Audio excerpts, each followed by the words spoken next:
आज हम लोग सीखेंगे कॉन्फिडेंस का स्वीट स्पॉट क्या होता है। स्वीट स्पॉट पता है ना, वो परफेक्ट स्पॉट, परफेक्ट पोजीशन।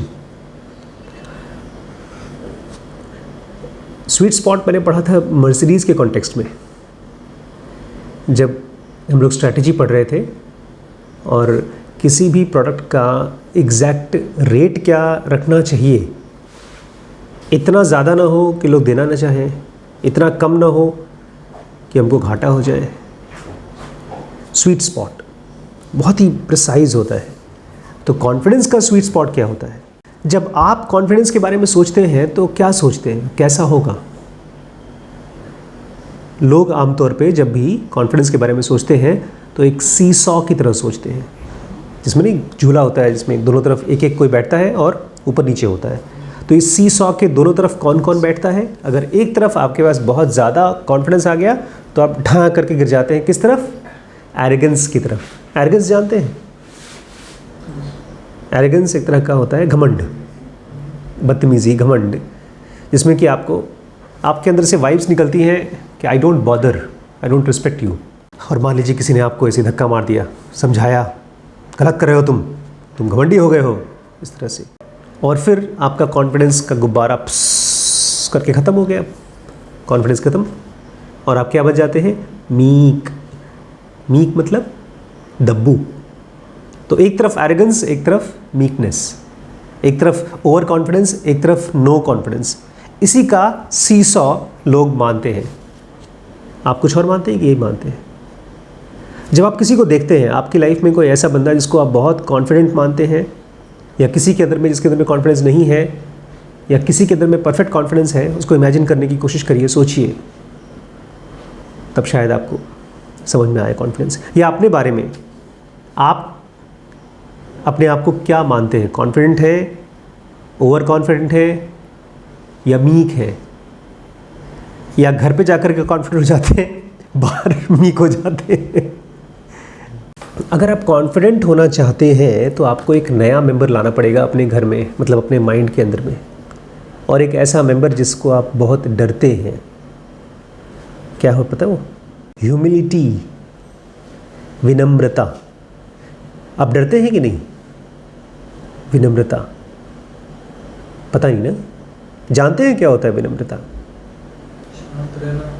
शांत रहना। तो आदमी कोई अगर क्लास में चुप बैठा है, ऑफिस में चुप बैठा है, तो ह्यूमन है वो, उसके अंदर में ह्यूमिलिटी है, हम्बल है वो।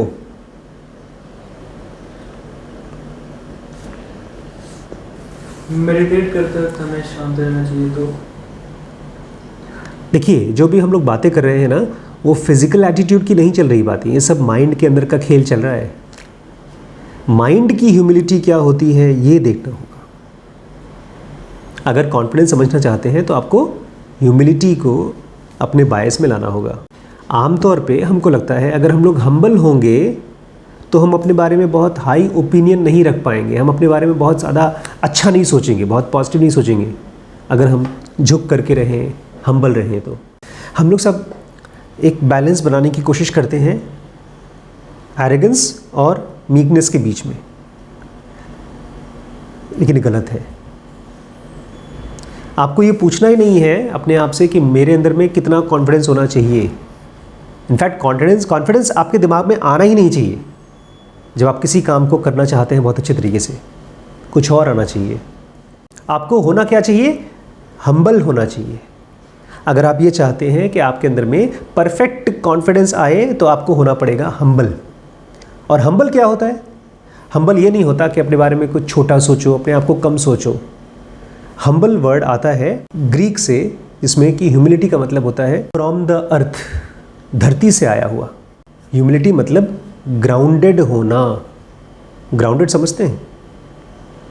कभी मार्शल आर्ट्स की देखिए ट्रेनिंग, कोई मास्टर जो होते हैं वो बोलते हैं अगर तुम्हें फाइट करना है तो सबसे पहले अपना स्टैंस को परफेक्ट करो, अपने को ऐसे खड़ा करो कि तुम हिल ना सको, कोई तुम्हें हिला ना सके।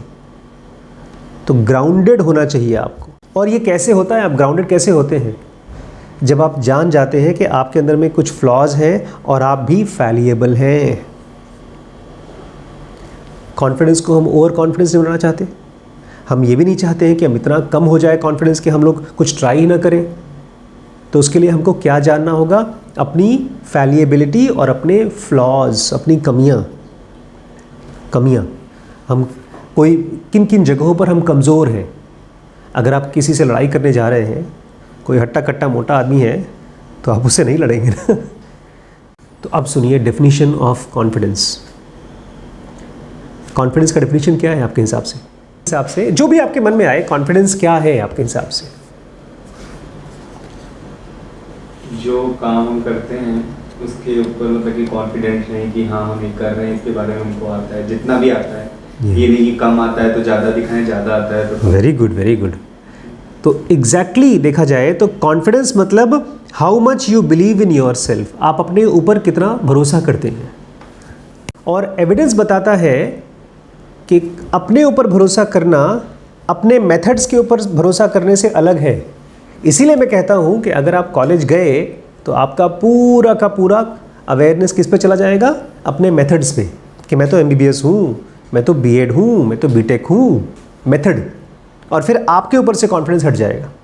अब एक आदमी अगर सही तरीके से कॉन्फिडेंट है तो उसको ये भरोसा होगा कि मैं इस गोल को फ्यूचर में अचीव कर लूँगा, और साथ ही साथ उसको ये भी डाउट रहेगा, उसको ये भी ह्यूमिलिटी रहेगी, मेरे पास सही टूल्स शायद अभी नहीं है। मैं फिर से बोलता हूँ, मान लीजिए मैं पढ़ाना चाहता हूँ, मैं बिज़नेस पढ़ाना चाहता हूँ, ऑब्वियसली पढ़ाना ही चाहता हूँ, इन्वेस्टिंग पढ़ाना चाहता हूँ, तो मुझे पता है मैं पढ़ा लूँगा।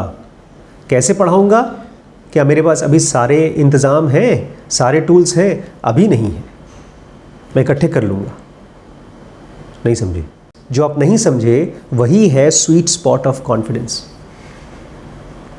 आप कुछ करना चाहते हैं, आप अपने अंदर में कॉन्फिडेंट है, इसको आज नहीं कर पा रहा हूँ, कल, परसों, नरसों, या हो सकता है 10 साल बाद कर लूँ मैं। अपने ऊपर कॉन्फिडेंट है, लेकिन जो टूल्स आपके पास हैं, हो सकता है मेरे पास MBBS की डिग्री हो सकता है मेरे पास पैसे हो सकता है मेरे पास पैसे ना हो सकता है मेरे पास वो डिग्री ना हो जिस चीज़ से मैं एक बड़ी संस्था बनाना चाहता हूँ। टूल्स, तो मुझे पता होना चाहिए कि मेरे पास राइट टूल्स नहीं है। ये होता है कॉन्फिडेंस का स्वीट स्पॉट। इसका मैं परफेक्ट एग्जांपल दूंगा अभी आपको, तो शायद समझ में आ जाए। और इससे पहले मैं आपको एग्जांपल दूं, ये जान लीजिए कि अगर आपकी स्ट्रेंथ क्या क्या है और आपकी स्ट्रैटेजी क्या है, इस चीज़ ने आपको चकाचौंध कर दिया, ब्लाइंड कर दिया, तब आप हो रहे हैं एरोगेंट।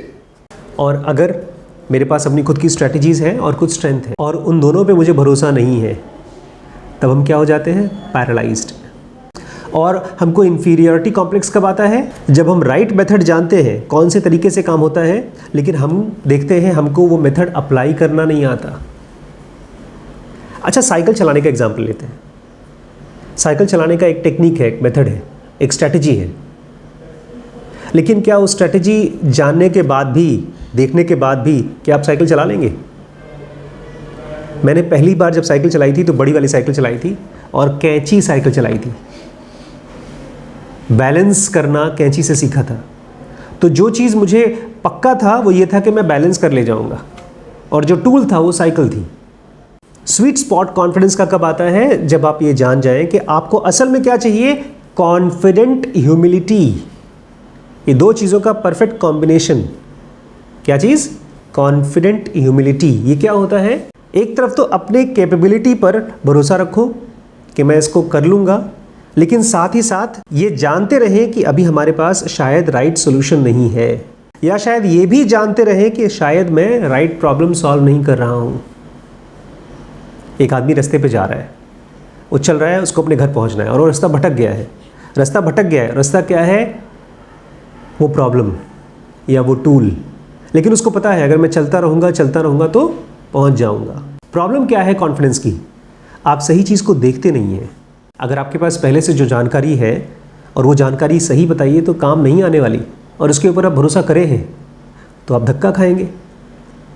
तो सही कॉन्फिडेंस क्या होता है कि आपको डाउट भी दे, अपने ऊपर डाउट दे, ताकि आप अपने थिंकिंग को, अपने ओपिनियंस को री एग्जामिन कर सकें। नहीं समझे? हम लोगों ने पढ़ा था कुछ दिन पहले, एक तरफ स्टीव जॉब्स थे और एक तरफ माइक लेज़रडिस। माइक लेज़रडिस ने स्टीव जॉब्स से पहले स्मार्टफोन बनाया। सेम कंडीशन थी स्टीव जॉब्स की, स्टीव जॉब्स भी बोलते हैं जिस तरह का उसने फ़ोन बनाया है बहुत अच्छा है, मैं उस चक्कर में घुसूंगा भी नहीं। और माइक लेज़रेडिस नया फ़ोन बनाने के भाई उनको ज़रूरत ही नहीं थी, उन्होंने परफेक्ट फ़ोन बनाया था। कौन सा? वो ब्लैकबेरी। स्टीव जॉब्स के इंजीनियर्स आए, उन्होंने कहा सर अब नया फ़ोन बनाइए, ये जो हमारा आईपॉड है इसको हम लोग डाल देते हैं फ़ोन में, क्योंकि कुछ कुछ छोटी छोटी कंपनीज़ हैं जो फ़ोन में गाने डाल के बेच रही हैं। तो जो माइक लेज़रेडिस ने बोला था वही चीज़ स्टीव जॉब्स ने बोला, बकवास मत करो, हमारा बिक रहा है आराम से आईपॉड, बहुत पैसे आ रहे हैं, क्यों फालतू का काम कर रहे हो। मना करके अपने इंजीनियर्स को भगा दिया स्टीव जॉब्स ने। यही चीज़ माइक लेज़रेडिस ने किया। उसने कहा हमारा फ़ोन इतना अच्छा है, सारे अमीर अमीर लोग, सक्सेसफुल लोग हमारे फ़ोन को यूज़ करते हैं ब्लैकबेरी को, तो क्यों इसके चक्कर में पड़ो, जाओ अपना चुपचाप काम करो। लेकिन उसके बाद 2-4-6 महीने बाद स्टीव जॉब्स के इंजीनियर्स उनके पास वापस आए, उनको समझाया, क्या समझाया पता नहीं, लेकिन उस बात से वो समझ में आ गया उनको कि कुछ नया करना चाहिए। उनको क्या समझ में आया? रिव्यू करना चाहिए अपने डिसीजंस को। ये चीज़ माइक लेज़रेडिस को नहीं समझ में आया। आप कुछ काम कर रहे हैं, आप कोई किताब पढ़ रहे हैं, आप कहीं पैसा लगाने वाले हैं, जैसे आप लोग आज कॉलेज जाने वाले हैं, कॉलेज एक बड़ा डिसीजन है, या मैं बिज़नेस चालू करने वाला हूँ, तो क्या मुझे ये पता नहीं होना चाहिए ठोक बजा के कि मैं सही बिज़नेस में सही जगह पर पैसा अपना टाइम लगा रहा हूँ कि नहीं लगा रहा हूँ? जो आदमी धक्का खाने वाला होगा वो रिव्यू नहीं करेगा। आपकी और मेरी जान पहचान में इतने लोग हैं जिन्होंने लोन दिया, डूब गया, स्टॉक मार्केट में पैसा लगाया, डूब गया, घर में पैसे लगाए, डूब गए, रिश्तेदारी में पैसा लगाया, डूब गया, लड़ाई हो गई रिश्तेदारी में। तो ये सब किस चीज़ की कमी है? Lack of review. जब हमारे अंदर में ह्यूमिलिटी होती है तो उस ह्यूमिलिटी से हमको मिलता है डाउट, ताकि हम अपने डिसीजंस को रिव्यू कर सकें। आजकल हम लोग उसी फेज़ में भी चल रहे हैं। आजकल हमने अपने बिज़नेस को रोज़ डाउट करते हैं। 2 महीने पहले आया था कोविड में ढेर सारे पेशेंट्स आए चेस्ट के, सीटी स्कैन धड़ाधड़ हो रहे थे, रोज़ मेरे पास 40-50 कॉल आती थी सीटी स्कैन की। अगर मैं रिव्यू नहीं करता अपने डिसीजन को तो मैं लगा देता सीटी स्कैन की मशीन यहाँ पे तोड़ ताड़ करके और फिर घाटे में जाता। लेकिन एग्जाम्पल्स से ज़्यादा इंपॉर्टेंट क्या है, मैं चाहता हूँ आप इस चीज़ को याद रखें कि ह्यूमिलिटी मतलब आपको मिलना चाहिए डाउट। ये चीज़ को डाउट हुआ ना, माइक लेज़रेडिस को डाउट आया ही नहीं कि मेरा ब्लैकबेरी ख़राब हो सकता है, कम बिक सकता है, डाउट ही नहीं आया उसको। यहाँ तक कि जब उसका मार्केट शेयर ख़त्म हो गया, डूब गई उसकी कंपनी, एक टाइम पर $70 बिलियन थी, उनको डाउट ही नहीं आया। स्टीव जॉब्स को डाउट आता रहा। यही डाउट जेफ बेजोस को अक्सर आता रहता है, इसलिए वो बोलते हैं always consider Amazon in working in the day 1, कि कभी भी कोई भी कंपनी आकर के आपको ख़त्म कर सकती है। ये ह्यूमिलिटी है, ये एरोगेंस की कमी है। और अगर आप डाउट कर सकेंगे अपने पुराने आइडियाज़ को, तभी आप क्या कर पाएंगे, नए आइडियाज़ को परस्यू कर पाएंगे।